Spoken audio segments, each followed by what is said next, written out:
(2025년 7월 17일자) 이스라엘 투데이. 이스라엘과 하마스 간 벌어진 전쟁 오늘로 650일째를 맞이하고 있습니다. 그런데 이스라엘 군은 시리아와 레바논을 동시에 공습하면서 특히 시리아에서는 내무부, 국방부 직원 모두 15명이 사망을 할 정도로 아주 시리아의 피해가 컸지요. 이스라엘은 왜 시리아를 공격하는 것일까요? 그야말로 전쟁을 안 하면은 안 되는 것처럼, 그리고 전쟁에 아주 미쳐버린 나라인 것처럼 사람들이 생각하지만 그렇지 않습니다. 이스라엘이 이렇게 시리아를 공격할 수밖에 없는 아주 충격적인 이유가 있습니다. 그 충격적인 이유는 뭘까요? 잠시 후에 그 충격적인 이유를 여러분들께 소개를 해드리고요. 뿐만 아니라 이스라엘 내부에서는 지금 정통 유대인들이 군대 징집 문제로 인해서 가야 한다, 보낼 수 없다, 또 안 가겠다, 아직도 말들이 많습니다. 그 결과 연정에서 탈퇴하는 정통 유대인 정당도 생겨나고 있죠. 하여튼 이스라엘은 오늘도 시끄럽고 복잡하기 짝이 없습니다. 지난 일주일 동안 이스라엘에서 어떤 일들이 있었는지 우리 이유진 PD로부터 들어보도록 하겠습니다. 어서 오십시오. 반갑습니다. 자, 우선 가자지구 얘기부터 해야 될 것 같은데, 가자지구 안에서 끔찍하고 안타까운 소식이 들어왔어요. 가자지구에서 물을 배급받으려고 어린이들이 줄 서 있는 곳에 이스라엘이 미사일을 떨어뜨렸어요. 그 결과 좀 가자지구의 어린이들이 많이 희생을 당한 것 같은데, 지금 이거는 이스라엘도 인정하고 있는 상태죠? 맞습니다. 사실 하마스 쪽에서 매번 이런 류의 거짓 뉴스들을 많이 퍼뜨렸었는데요. 이번에는 이스라엘군이 이 해당 공격에 대해서 기술적 오류로 인해서 발생한 것이 맞다, 이렇게 인정을 했고요. 민간인 사망자에 대해서 유감을 표하기도 했습니다. IDF가 발사한 이번 미사일은 원래 이슬람 지하드를 겨냥한 공격이었는데요. 수십 미터를 빗나가서 이번에 민간인 지역에 떨어지게 된 것이라고 합니다. 이 해당 지역은 가자 중심부 누세이라트 난민촌의 급수소였고요. 물을 받기 위해서 줄을 서 있었던 8명 이상의 팔레스타인인들이 사망을 했고, 그중 어린이가 6명, 부상자가 17명 이상이라고 합니다. 네, 안타까운 소식이었습니다. 지난 2월 5일 날 미국의 그 도널드 트럼프 대통령이 많은 사람들 앞에서 가자지구 복구와 재건의 방안으로 가자지구를 세계적으로 유명한 아주 그 휴양지 리비에라로 개발하겠다, 이렇게 발표해가지고 그야말로 깜짝 놀라게 했어요. 그런데 그 이후엔 별다른 어떻게 구체적으로 하겠다라는 얘기가 나오지 않아서 뭐야 이거 말로만 그러고 그냥 넘어갔거든요. 근데 이번에 이스라엘 측이 가자지구 재건 계획을 발표했다고 합니다. 어떤 식으로 어떻게 재건하겠다는 거죠? 네, 이번에 이스라엘 카츠 국방장관이 가자지구 남부 라파에 인도주의 도시 설립을 추진 중이라고 전한 건데요. 현재 라파 지역은 전쟁으로 심하게 파괴가 돼서 현재는 사람이 거의 살지 않는 곳인데요. 우선 초기에는 60만 명의 팔레스타인을 먼저 이주를 시키고, 그 다음에 궁극적으로 가자지구 전체 주민인 약 200만 명을 이동시키는 것을 목표로 하고 있습니다. 카츠 국방장관은 또한 라파에 이스라엘이 지원을 제공할 국제기구도 찾고 있다고 밝혔었는데요. 사실 라파에는 이미 가자 인도주의 재단이 이미 활동을 하고 있는 상황입니다. 그래서 국제사회를 의식해서 이렇게 외교적 수사로 돌려 말한 것이 아닌가, 이런 추측도 있습니다. 이스라엘 국방장관 이름이 뭐라고요? 카츠 국방장관. 돈 씨가 아니길 다행이에요. 네. 예. 아니면 히레 씨였으면 큰일 날 뻔했어요. 히레 가수. 히레가. 아니 그렇게 해야 국방장관 이름을 외우기 쉬울 거라고 생각해서 이렇게 드리는 말씀입니다. 자, 가자지구에 대해서 또 프랑스도 뭔가 얘기를 했는데, 최근에 프랑스 법원이 가자지구에 있는 그 팔레스타인 주민들은 프랑스로 망명할 수 있고 또 프랑스는 망명 받을 수 있게 해야 한다, 이런 판결이 나왔다라고 하는데, 프랑스가 왜 갑자기 이런 판결을 냈는지 모르겠어요. 자세하게 좀 설명을 해 주시죠. 네, 사실 프랑스는 항상 가자지구 인권 문제에 대해서 이제 목소리를 높였고, 그리고 이스라엘을 비난하면서 자신이 마치 인권의 나라인 양 이렇게 행동을 해왔었는데요. 이번에 프랑스 국립망명재판소 CNDA에서 가자 지구에 거주하는 모든 팔레스타인인이 프랑스에서 난민 자격으로 망명 신청이 가능하다고 판결을 한 것입니다. 근데 다만 프랑스 망명 신청에 관해서는 사실상 이미 UNRWA 피난민 신분이 있었던 약 80%의 가자 주민들은 원래도 프랑스로 망명 신청이 가능했었는데요. 이번 판결로 새로 수혜를 받는 대상은 약 20% 정도에 불과하다, 이런 지적도 있습니다. 그럼 왜 그전에 이제 UNRWA 피난민 신분이 있었던 이 80%의 가자 주민들이 프랑스 망명 신청을 하지 않았던 것이고, 이번 판결로 어떤 게 달라진 거냐 하면은, UNRWA 피난민 신분으로 이제 프랑스 망명 신청을 했을 때는 분쟁 난민으로만 간주가 돼서 일시적 보호까지만 허용이 되고요. CNDA를 통해서 제네바 난민협약상의 정식 난민 자격이 생긴 후에는 훨씬 더 강한 법적 보호를 받을 수 있게 되는 겁니다. 간단하게 말해서 예전에는 신청을 했어도 당신은 전쟁 때문에 위험한 거니까 임시 보호만 해줄게요, 이 정도의 수준이었다면, 이제는 당신은 정치적 국가적 박해 대상이니까 정식 난민입니다, 이렇게 수준이 격상이 된 것입니다. 이제 이스라엘이 박해를 했다는 전제하에 이런 판결이 나온 것입니다. 네, 이번엔 지금 이스라엘 북쪽으로 좀 가보겠습니다. 이스라엘이 지금 시리아하고 레바논을 계속 공격하고 있는데, 지금도 공격하고 있어요. 특히 지금 시리아 남부를 집중적으로 공격을 하는 것 같아요. 시리아 남부 지역이면은 예전에 그 헤즈볼라가 있던 곳인데, 아직도 그 지역에 헤즈볼라가 남아 있다는 건지, 아니면 지금 시리아 남부 누구를 향해서 이렇게 이스라엘이 공격하는 겁니까? 이번에 시리아의 드루즈족과 이제 베두인족 사이 일어난 충돌 때문인데요. 이 충돌이 격화가 돼서 이번에 시리아 정부군까지 탱크도 동원해 가면서 이제 일어나는 상황이다 보니까, 이스라엘 입장에서는 이 시리아군의 탱크가 시리아 남부에 주둔하는 게 이스라엘 국가의 위협이 될 수 있기 때문에 이제 수하이다로 진격하는 이 시리아군을 겨냥해서 우리가 공습을 단행했다, 이렇게 전했습니다. 그럼 드루즈족하고 베두인하고 왜 이렇게 충돌이 일어나는 거죠? 사실 이 드루즈와 베두인이 싸우는 건 하루 이틀 일은 아닌데요. 근본적으로 드루즈족은 시아파이고 베두인족은 수니파인데다가 지역적으로도 이해관계가 충돌되는 부분이 있어서 지금까지 오랫동안 갈등을 겪어왔었습니다. 근데 이번 사건의 발단은 지난 13일 드루즈족이 가장 많이 거주하고 있는 시리아의 수하이다, 이 지역 인근 고속도로에서 베두인 무장대가 드루즈 상인을 납치하고 폭행하고 이제 살해하는 그런 사건이 발생하면서부터 시작이 됐습니다. 이후에 드루즈 민병대가 보복으로 베두인을 또 납치하면서 수하이다에서 이렇게 초기 충돌이 발생하게 됐는데요. 수많은 사상자가 속출하게 되면서 시리아 정부군이 중재랑 보호 명목으로 수하이다 지역에 진입을 했고, 그래서 이스라엘군이 드루즈족 보호를 위해서 시리아 정부군을 겨냥해 공습을 단행한 것입니다. 그 와중에 이제 드루즈족이 온갖 학살이나 구타, 이 수모를 당하는 여러 모습과 이 영상 사진들이 지금 계속해서 SNS에 올라오고 있는 상황인데요. 시리아 인권관 측소에 따르면 총 사망자가 160명 이상인데, 그 중에 드루즈 이제 사망자가 88명, 그리고 나머지가 정부군이나 베두인 이렇게 포함된다고 합니다. 사실 이 수치는 보도마다 좀 차이가 있기는 합니다. 근데 이후에 이제 시리아가 휴전을 발표하기는 했는데요. 그럼에도 불구하고 계속적으로 충돌이 지속되고 왔었고요. 그리고 이스라엘의 시리아 공습 또한 이렇게 계속되고 있는 상황입니다. 이 드루즈족이 이슬람의 시아파인지는 내가 잘 모르겠지만, 어쨌든 그 이슬람하고는 조금 달라요. 그래서 이슬람에서도 좀 이단시되는, 왕따 당하고 있는 그런 족이 드루즈족이에요. 그래서 시리아 정부군이 어떻게 중재를 잘 하고 있답니까? 네, 이런 모든 지금 충돌, 이 과정 가운데 시리아 정부군이 마치 이 둘의 중재자인 것 마냥 이렇게 등장을 하기는 했는데, 흥미로운 점은 베두인이 이번에 활용한 무기들이 사실 시리아 정부군이 지원한 무기들이라는 겁니다. 이번 시리아군의 개입에 대해서 일부 드루즈족들도 질서 회복을 위해서 이 시리아군이 투입이 된 것이 아니라 드루즈족에 대한 공격으로 묘사를 했습니다. 사실 드루즈족은 알샤라 정부 입장에서는 좀 매우 눈에 가시였는데요.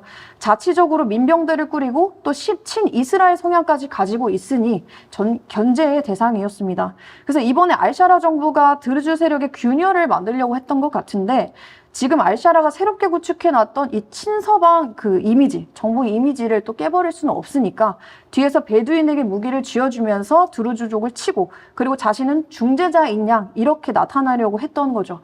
근데 이렇게 해서 드루즈 지역에 크게 타격을 입고 실제로 약화가 되면 좋은 거고 만약에 실패를 한다고 하더라도 드루즈족의 결속력이나 에너지 소모 상태까지는 또 노려볼 수가 있으니까 로우 리스크 하이 리턴을 노린 알샤라 정부의 전략적 도발 실험이었는데요. 근데 예기치 않게 이스라엘의 개입이라는 이 변수가 좀 생겨버린 겁니다. 사실 그 전까지는 드루즈와 베두인이 싸움을 하던 말던 이제 국제사회가 정부나 이렇게 직접적으로 개입하는 경우가 거의 드물었는데 심지어 최근에 알샤라가 이스라엘은 우리의 적이 아니다 이렇게 또 공식 선언을 하기도 했어요. 그렇다 보니까 현재 알샤라 정부가 외교적으로는 좀 딜레마에 빠진 그런 상황입니다.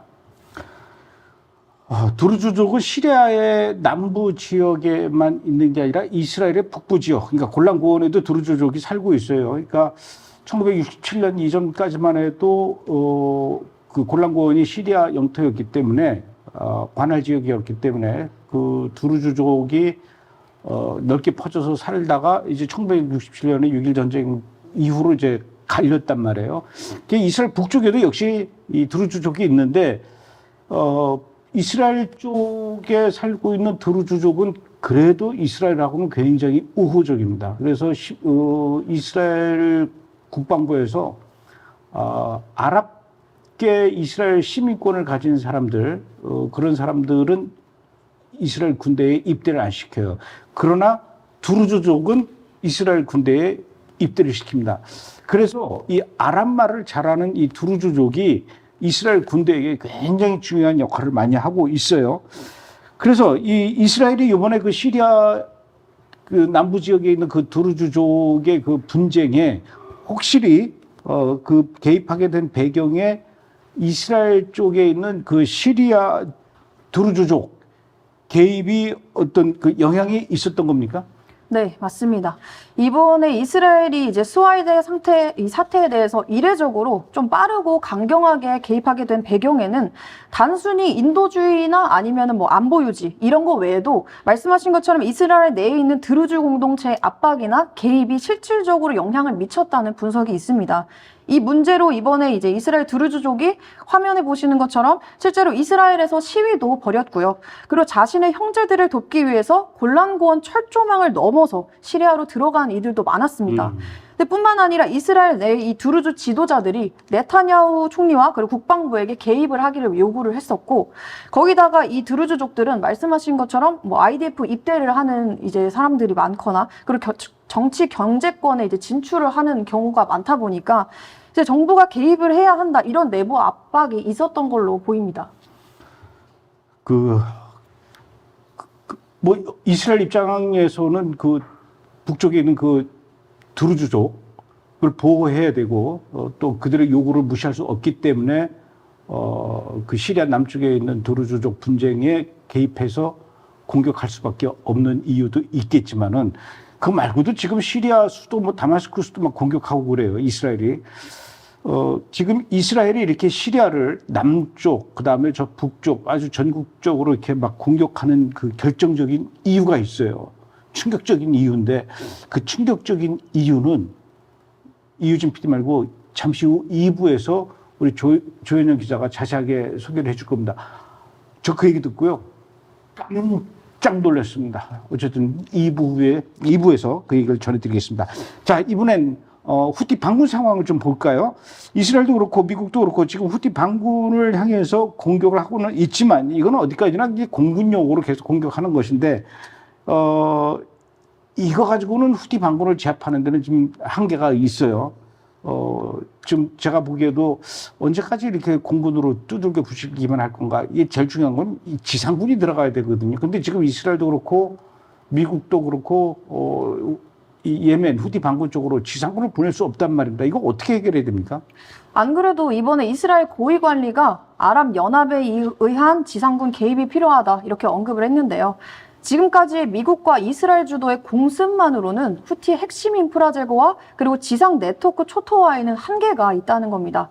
실제로 2015년 당시에 사우디 주도로 지상군을 일부 투입했던 적도 있었는데 그럼에도 불구하고 그때도 장기전으로 치달았다가 완전 제거하는 데는 실패한 전례가 있습니다. 결국은 사우디나 UAE 같은 이런 주변 아랍 국가들의 지상군이 이렇게 들어가고 그리고 미국과 이스라엘은 공중 그리고 정보나 이런 지원을 담당하는 구조로 가는 것에 대한 이런 이야기가 나오고 있는 시점입니다. 와우, 이제 아랍에미리트하고 사우디가 드디어 이제 예멘을 향해서 들어갈 수도 있겠네요. 쉽지 않을 것 같은데 뭐 미국하고 이스라엘이 또 공군으로 지원해주면 어떻게 될지 잘 모르겠지만, 자, 6월 23일 날 미국이 벙커버스터를 그 이란의 포르도에 있는 그 이 핵 관련 시설에 이제 떨어뜨리면서 이 전쟁이 마무리가 됐긴 했지만 곧 직전까지, 사실 6월 13일 날 이스라엘이 이란을 공격하기 직전까지만 해도 이란하고 미국하고 핵 협상을 계속 진행해 왔어요. 5차까지 갔습니다. 그리고 6차 핵 협상을 앞두고 이틀 전인가 이스라엘이 확 공격을 해버렸단 말입니다. 그러면서 이제 자동적으로 이란하고 미국하고 그 핵 협상이 중단돼 버렸어요. 그런데 이제 그 유럽 쪽에 있는 나라들이 이거 이렇게 중단하면 안 된다. 8월 말까지는 어떻게 해서든지 이란하고 미국하고 이 핵 협상 빨리 마무리해라. 이렇게 지금 요구하고 있는데 8월 말이면은 한 달 반 정도 남았네요. 이란이 근데 그 핵 협상을 안 할 것 같아요, 미국하고. 안 되면 어떻게 되는 겁니까? 이제 기한 내에 협상이 타결되지 않으면 이번에 유럽 3국인 영국과 프랑스, 독일이 2015년 핵합의인 JCPOA, 여기에 따라서 유엔 안보리 제재를 자동 재가동하는 스냅백을 준비하고 있습니다. 그렇게 되면 이제 이란의 무기 군수, 그리고 자산 동결, 항만 운송 통제와 금융 은행 제한 같은 게 이제 걸리게 되고요. 그리고 핵 원심 분리기 기술 금지나 탄도미사일 개발 차단 같은 건 당연히 제재되게 됩니다. 근데 결론적으로 이란을 경제적으로 그리고 외교적으로 정치적으로 완전히 고립을 시켜버리겠다는 건데, 이란에 대한 이런 제재 발동은 통보 후 30일 이내에 자동 적용이 되는 거고요. 그리고 스냅백의 가장 강력한 부분은 이 과정에서는 중국이나 러시아 등의 상위 미사일 반대나 거부권 행사도 무력화된다는 점입니다. 그런데 말입니다. 요거는 그렇게 하면 안 되고 딱 그런데 말입니다. 이스라엘하고 이란하고 휴전한 이후에 이란에서 정체불명의 사건들이 계속 일어나고 있어요. 이 사건으로 인해서 이란의 그 고위 관리가 사망하는 일까지 이렇게 일어나고 있는데, 문제는 이란이 이 정체불명의 사건이 일어남에도 불구하고 발표하지 않고 쉬쉬하고 있다가 최근에 이제 알게 됐어요.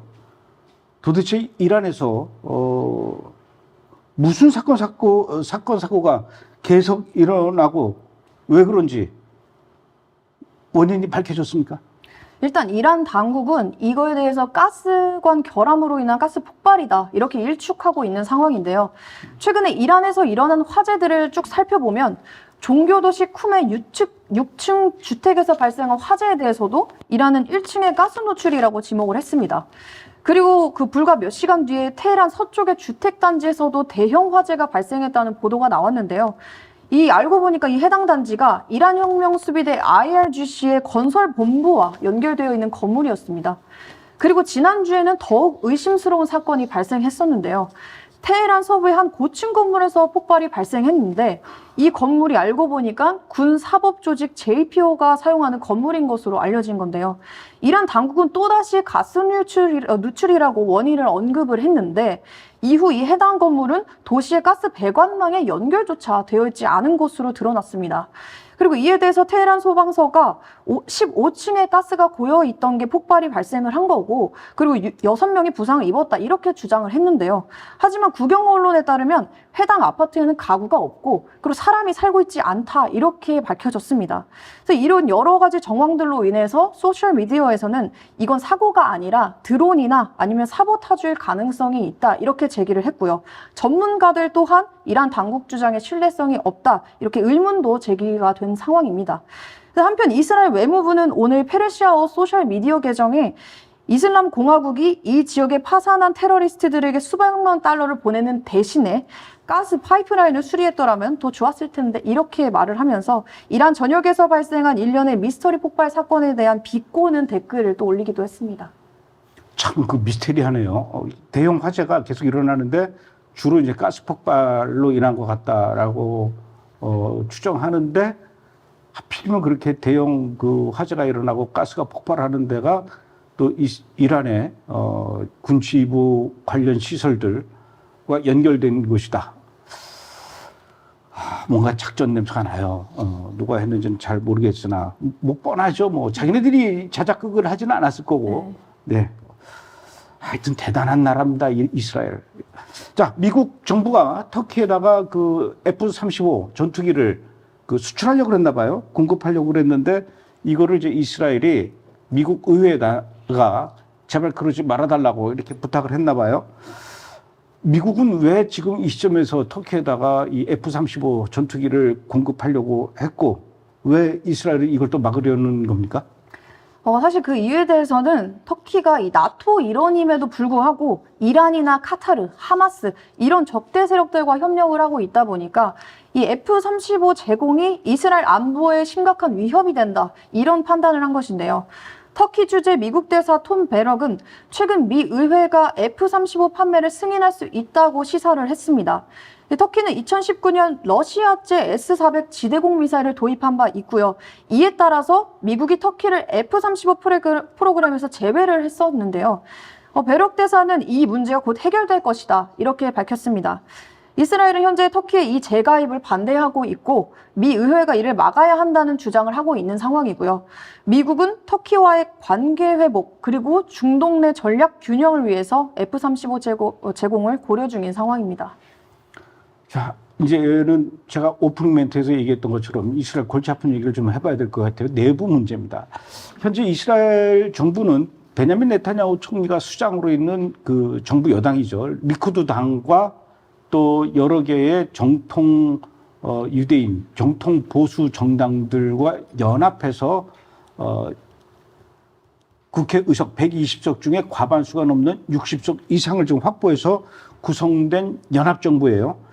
만약에 이 중에 이제 그 리쿠드 당 또는 네타냐후가 마음에 안 든다 그러면서 이 연합하고 있는 보수 정당의 국회의원들이 탈퇴하게 되면은 과반수인 60석 이하로 내려가게 되면 이스라엘은 굉장히 골치 아픈 일이 또 많이 생겨요. 그런데 지금 그 뭐 소수이긴 하지만 정통 유대인 보수 정당에서 정당 두 개가 도저히 지금 이 네타냐후가 이끄는 이 연합 정부 마음에 안 들어서 같이 못 하겠다. 그래서 두 개 정당이 탈퇴하겠다고 지금 나섰어요. 그럼 지금 그것 때문에 네타냐후가 굉장히 골치 아플 것 같은데 이제 앞으로 어떻게 되는 겁니까? 그렇게 되면은? 지금 일단 징병 문제 때문에 계속 이렇게 갈등이 빚어진 건데요. 왜냐하면 정통 유대인 정당 이 유대교 토라 연합 UTJ가 연합정부를 이것 때문에 탈퇴하겠다고 선언을 하게 되면서 네타냐후 연정 의석이 61석으로 줄어들게 된 겁니다. 그렇게 되면은 의석수 하나 차이로 이제 겨우 과반수를 유지하게 되고 있는 상황인 건데 만약 이 상황에서 11석을 보유한 샤스당까지 또 이렇게 탈퇴를 하게 되면은 네타냐후 연합정부는 결국 소수 정당으로 전락하게 됩니다. 근데 오늘 이렇게 또 발표된 내용이 있었는데요. 샤스당이 모든 장관직들은 사임을 할 것이지만 네타냐후 총리 연합에는 그래도 계속 남아있을 것이다. 이렇게 밝혔습니다. 근데 또 만약에 이제 60석 이하가 된다고 하더라도 바로 정부가 자동 해산되는 거는 아니고요. 야권이 총리 불신임 결의안을 발의를 해서 이제 과반수인 61석을 모으게 되면 그때 정부가 해산되게 되는 건데요. 이제 어찌됐든 UTJ와 샤스 모두 네타냐후 정부를 무너뜨릴 생각은 거의 없고 전략적 탈퇴 위협을 통해서 자신들의 정책을 관철하려는 그런 정치적 게임이었다. 이렇게 보는 것이 가장 정확하다는 분석입니다. 게다가 이제 크네셋은 7월 27일부터 3개월간 여름 휴회 기간을 갖게 되면서 네타냐후 총리에게도 문제를 해결할 시간이 남아있는 그런 상황입니다. 3개월 동안 국회가 휴회를 한다고요? 네. 이야, 참 아무리 전쟁 나고 그 난리를 쳐도 3개월 동안 쉴 건 쉬어야 되겠다.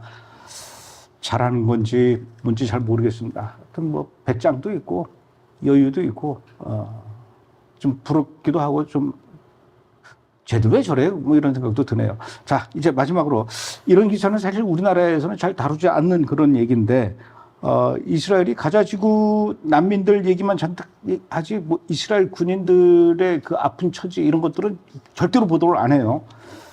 근데 최근 들어서 이스라엘 군인들이 자살하는 그런 자살률이 굉장히 많이 증가하고 있다고 하는데 아무래도 이제 정신적인 스트레스 또는 트라우마 이런 게 이스라엘 군인들한테 젊은이들한테 굉장히 극심한 것 같아요. 네, 맞습니다. 15일 어제도 이스라엘 남부 훈련기지에서 한 IDF 병사가 총상을 입은 채 발견이 되었는데요. 자살 시도를 한 듯한 총상으로 중상을 입어서 병원으로 이송됐다고 합니다. 이 외에도 현재 IDF 병사들의 정신 건강 문제와 그리고 자살률 상승이 지속적으로 제기되고 있는 상황인데요. 전쟁 지속으로 인해서 이 병사들이 한계에 달했음을 보여주는 좀 심각한 신호로 보입니다.